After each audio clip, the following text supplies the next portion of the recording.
Whenever we lost a comrade, the three of us would come back here to reminisce. Me, Geode, and Kafkiwa.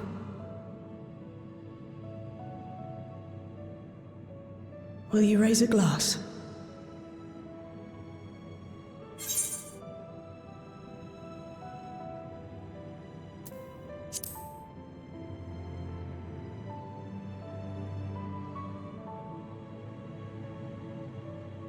Oh!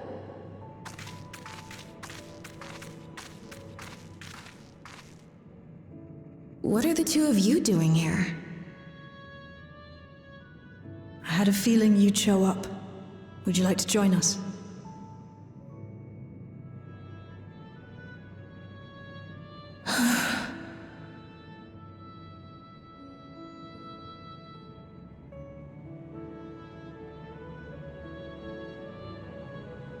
I suppose I could spare a moment.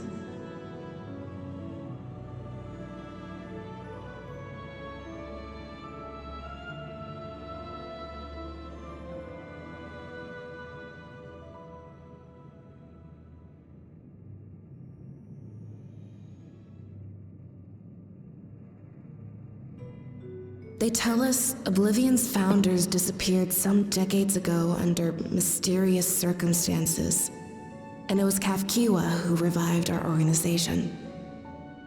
You and Geode helped her with that, didn't you? Tell us more about it. You're keen to know too, right? What they were like back then, the mad things they got up to, that sort of thing.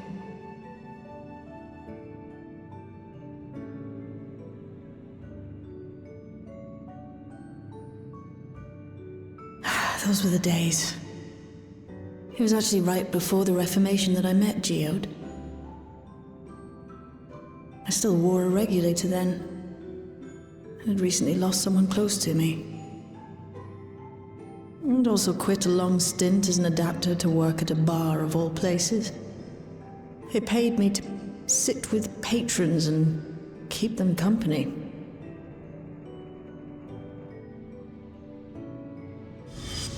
So Geode came in one night. It wasn't long before we got into an argument. First-time customer, but tempers flared.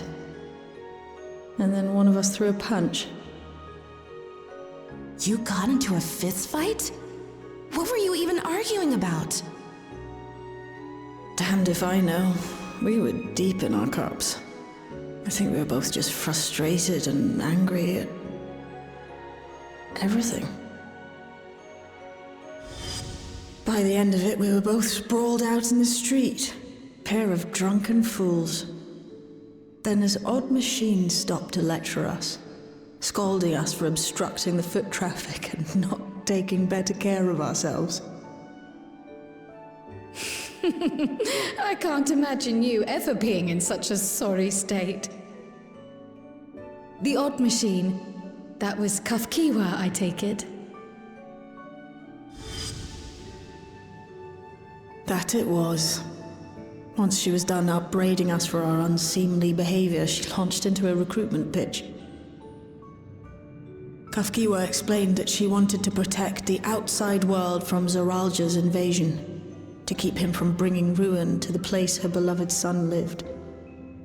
And if we were so intent on self-destruction, then perhaps we might consider risking our hides for a just cause.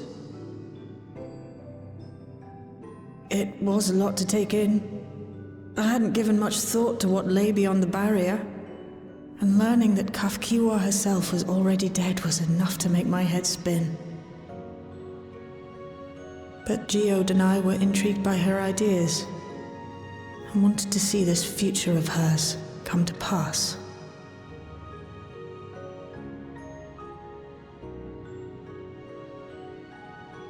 Geode often spoke of it. He told me that meeting Kafkiwa was what first taught him the value of remembering people. Like he was sharing a holy revelation. Oh, but back then you hadn't yet taken on Oblivion's name, had you? Is that so? I just assumed. It hadn't been Kafkiwa's intention to carry on Oblivion's legacy, nor adopt the cause your parents championed. Not initially, at least. She wasn't even aware such an organized resistance existed. She did, however, suspect the presence of other dissidents, those who objected to resurrecting the memories of the dead in defiance of the natural order. In the hopes of identifying like-minded comrades, we began searching the core system for traces of unauthorized access. And that's how we found it. An anomalous sector in the back of the Neon Stein. According to Melancholy, the door to that mystery had remained firmly shut since she took over the business. The back room. The back room. We forced our way in, only to discover that the hideout had long been abandoned. Although the occupants were gone, the equipment they'd left behind contained records of a group calling itself Oblivion. After reading through their exploits and their vision for the future, we made the decision to carry on their work.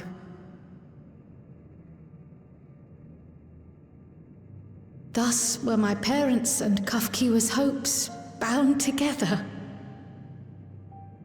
And carried onward by Shale and Geode.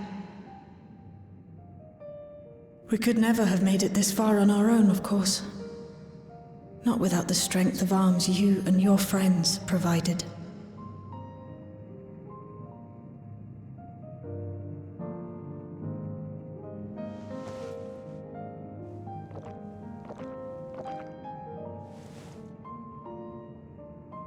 Losing comrades is a hard thing, but being here, thinking back on the moments we shared, I can see their smiles, hear their laughter. I feel their presence, and I know they're still with us.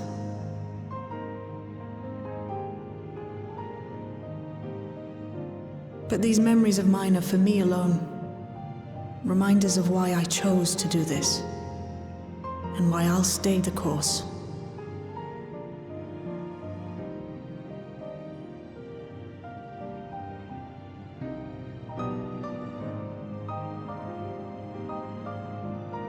Right.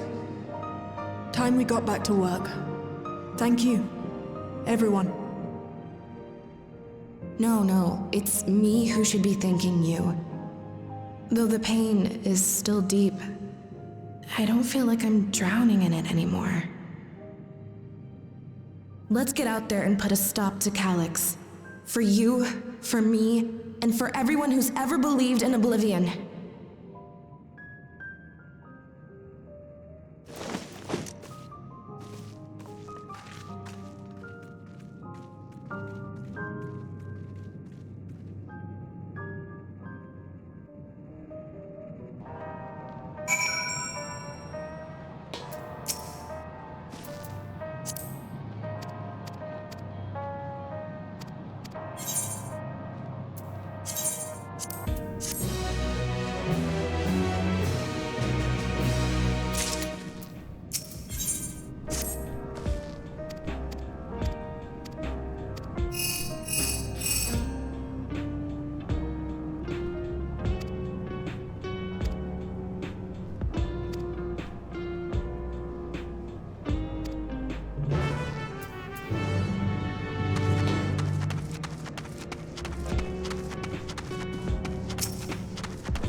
What's happened?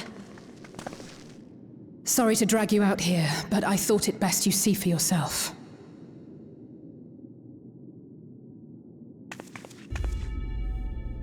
Death is your constant companion.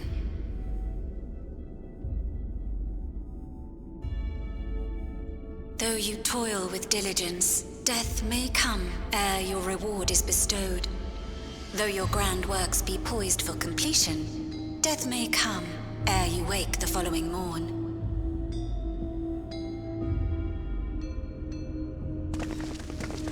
Though you enjoy a life of peace and good fortune, death needs but one instant to claim you.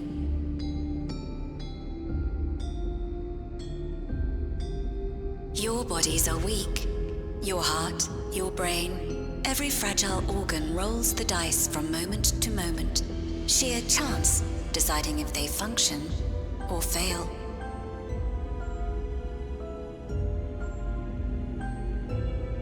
Be you stoic or generous or righteous, no virtues tip the scales in that fatal reckoning.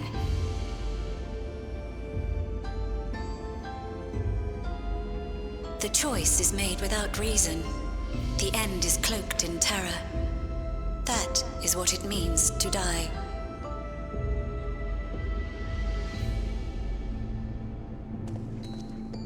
The announcement began after we finished our meeting with Gossen.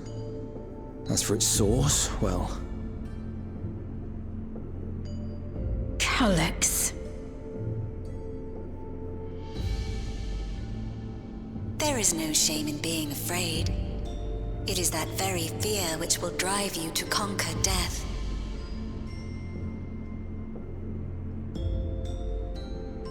Let us set a new course for mankind. Let us preserve our existence unto perpetuity.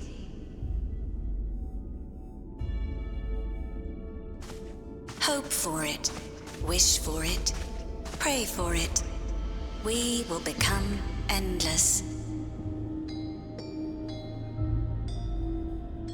With evolution's brilliance, will we banish the ever-present darkness of mortality.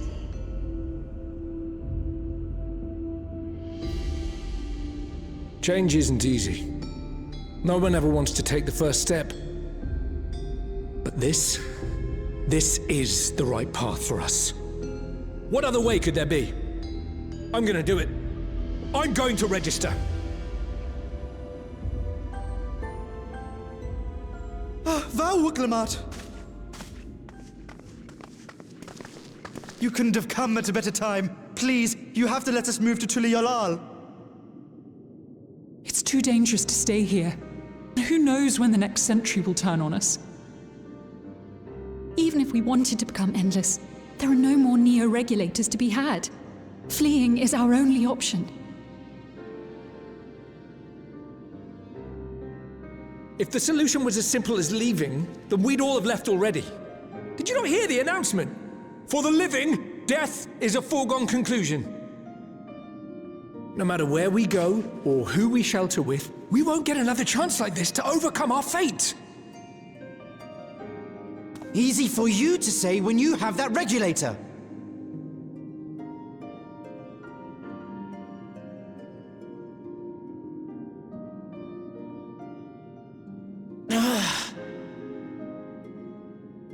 The Landsguard are on their way as we speak, and arrangements have been made to see that you all will be safely evacuated.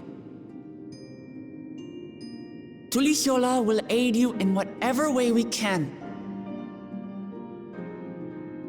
So please, remain calm.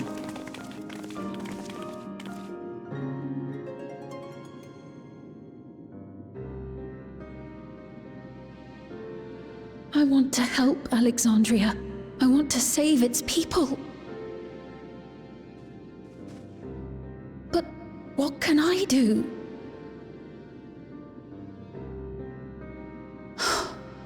I am not their queen.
So this is one of Preservation's laboratories.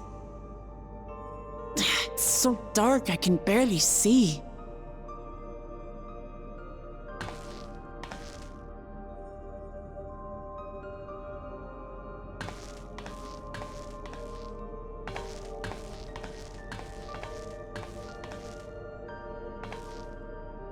Just a moment.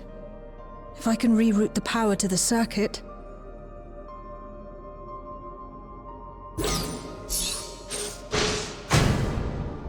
You got the lights working!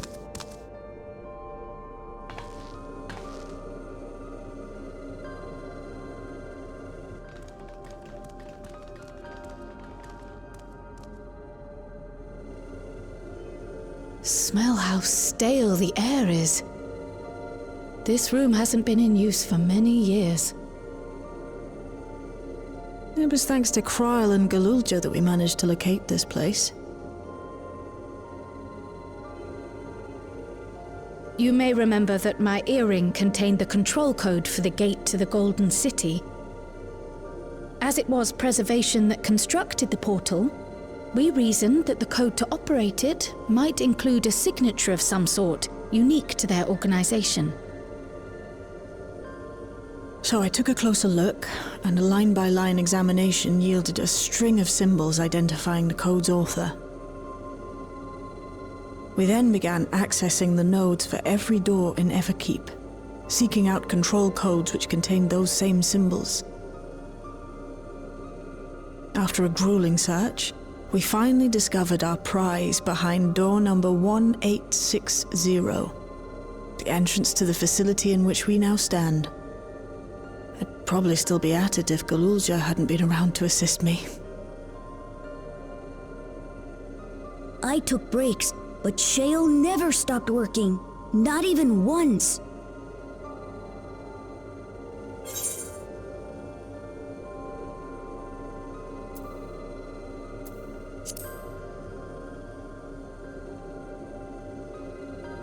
I can contribute precious little else, I'm afraid, but I appreciate your kind words. In any case, this next part will require your helping hands. We need to spread out and search for something that may lead us to Calyx. We're more than happy to help, of course. But I wonder, won't he realize we've found this place?